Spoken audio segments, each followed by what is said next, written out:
Assalamualaikum warahmatullahi wabarakatuh. Halo teman-teman. Perkenalkan, nama aku Kak Septiani dengan NIM 2303627 dari kelas 2A, Prodi Pendidikan Manajemen Perkantoran, Fakultas Pendidikan Ekonomi dan Bisnis, Universitas Pendidikan Indonesia. Di sini, saya akan membahas mengenai perspektif pendidik tentang pengaruh gaya belajar terhadap prestasi akademik peserta didik. Sebelumnya, seperti yang kita ketahui bahwa di dalam dunia pendidikan, kita membutuhkan dua elemen penting sekaligus utama, yaitu pendidik dan peserta didik. Pendidik merupakan seseorang yang berusaha untuk memberikan pengaruh terhadap peserta didik agar dapat tumbuh berkembang.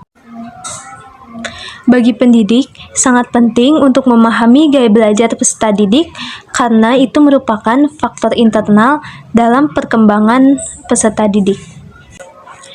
Menurut Lebar dan Mansor, pada tahun 2000, gaya belajar merupakan strategi atau teknik yang digunakan oleh individu saat belajar, di mana nantinya menghasilkan kecenderungan akan memahami dan memproses suatu informasi.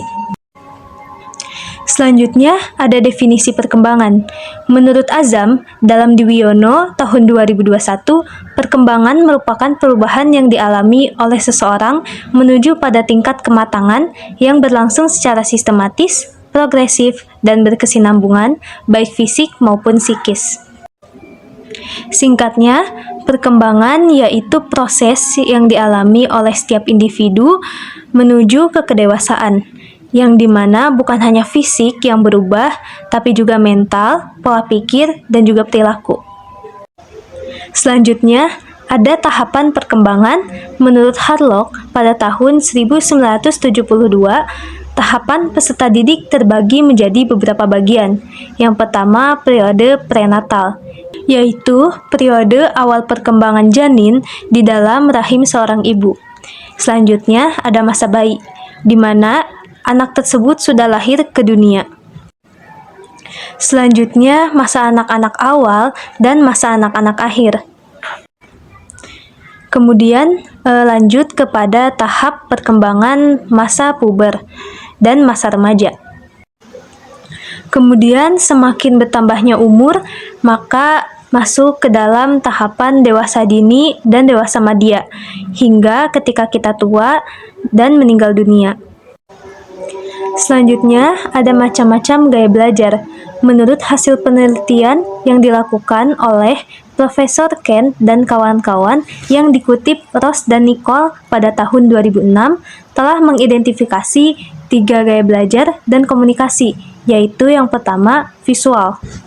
Gaya belajar visual mengandalkan penglihatan, di mana individu yang memiliki gaya belajar visual ini mudah menerima gagasan, data, dan informasi berbentuk gambar. Yang kedua, yaitu gaya belajar auditori. Gaya belajar auditori mengandalkan pendengaran. Nah, gaya belajar auditori ini, walaupun individu tersebut tidak melihat atau memperhatikan guru ataupun dosen yang sedang menerangkan, namun pendengarannya sangat tajam dalam menerima materi yang disampaikan. Dan yang terakhir, yaitu gaya belajar kinestetik.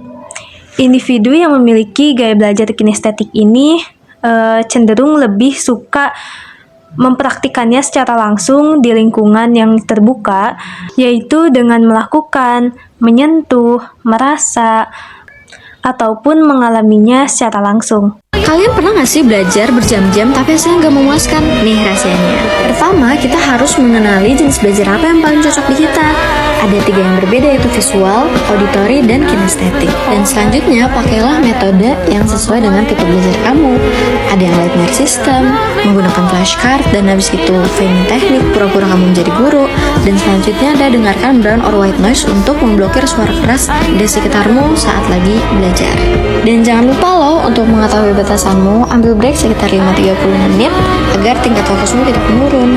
Tips yang terakhir tapi nggak kalah pentingnya, jangan menyerah dan terus kerja impianmu. Selanjutnya, kita masuk kepada inti pembahasan. Yang pertama, pengaruh gaya belajar terhadap prestasi siswa. Penting bagi siswa untuk mengetahui gaya belajar masing-masing, karena siswa yang mengetahui gaya belajarnya cenderung akan lebih maksimal dalam memahami materi atau pelajaran. Maka dari itu, gaya belajar sangat berpengaruh pada prestasi siswa, terutama pada prestasi akademik. Namun, tidak menutup kemungkinan bahwa siswa tersebut juga akan berprestasi di bidang non-akademik. Yang kedua, cara pendidik mengetahui gaya belajar siswa. Seorang guru dapat mengidentifikasi gaya belajar siswa dengan beberapa cara, seperti pada awal pembelajaran dikumpulkan apa yang siswa sukai melalui wawancara atau kuesioner. Kemudian menerapkannya pada pembelajaran yang akan berlangsung.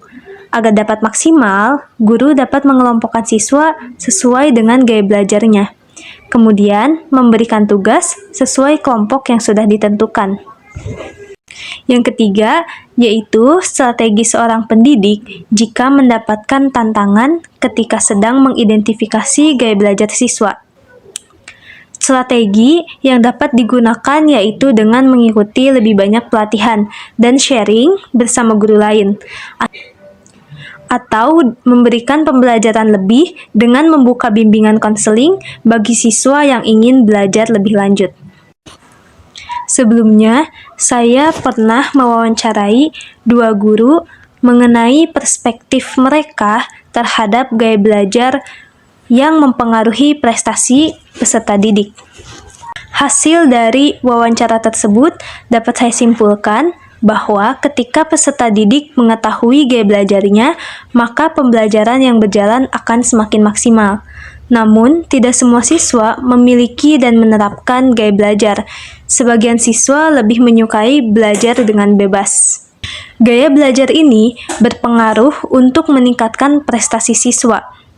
Meskipun terdapat beberapa siswa yang tidak menggunakan gaya belajar, seperti yang dijelaskan oleh Khairon, Sumarno, dan Permana pada tahun 2014, baik sadar maupun tidak, gaya belajar merupakan salah satu kunci untuk mengembangkan prestasi siswa sehingga dapat dikatakan lebih efektif. Lalu, setiap individu memiliki gaya belajar yang unik, namun tidak semua siswa menyadari gaya belajar mereka sendiri. Maka dari itu, penting bagi pendidik untuk membantu atau mengetahui siswa dalam mengenali gaya belajar mereka agar dapat belajar secara efektif, dan kemungkinan suatu tipe gaya belajar siswa dapat berubah.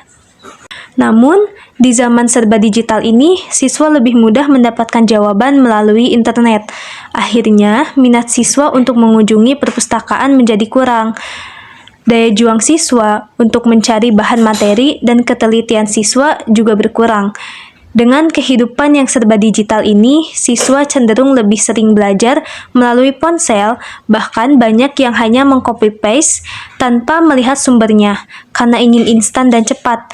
Namun hal itu mengakibatkan terjadinya plagiarisme. Dampak buruk pada siswa yaitu minimnya keinginan untuk membaca dan tidak mau bertukar pikiran dengan guru maupun teman-temannya, serta siswa tidak bisa berpikir kritis. Maka seharusnya pendidik dapat memberikan strategi dalam mengidentifikasi gaya belajar siswa, yaitu dengan memberikan tugas dengan mengelompokkan siswa sesuai dengan gaya belajarnya, seperti gaya visual dengan visual, auditori dengan auditori, maupun kinestetik dengan kinestetik, dan sebagainya. Lalu, pendidik memberikan tugas membuat peta konsep agar lebih mudah dalam mengingat. Bukan hanya itu, pendidik juga dapat melakukan wawancara atau pengisian kuesioner untuk mengetahui gaya belajar yang siswa sukai sejak awal masa pengenalan lingkungan sekolah. Singkatnya, inti dari kesimpulan yang dapat kita tarik yaitu perspektif pendidik dapat membentuk individu agar memiliki gaya belajar yang unik, dan pendidik percaya bahwa ketika siswa mengetahui gaya belajarnya, maka di dalam pembelajarannya akan lebih maksimal. Pendidik juga bisa membantu menemukan gaya belajar siswa dengan beberapa cara yang sudah saya sebutkan.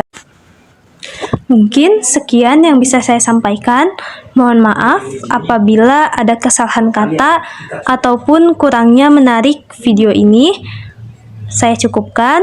Wabillahi taufiq wal hidayah. Wassalamualaikum warahmatullahi wabarakatuh.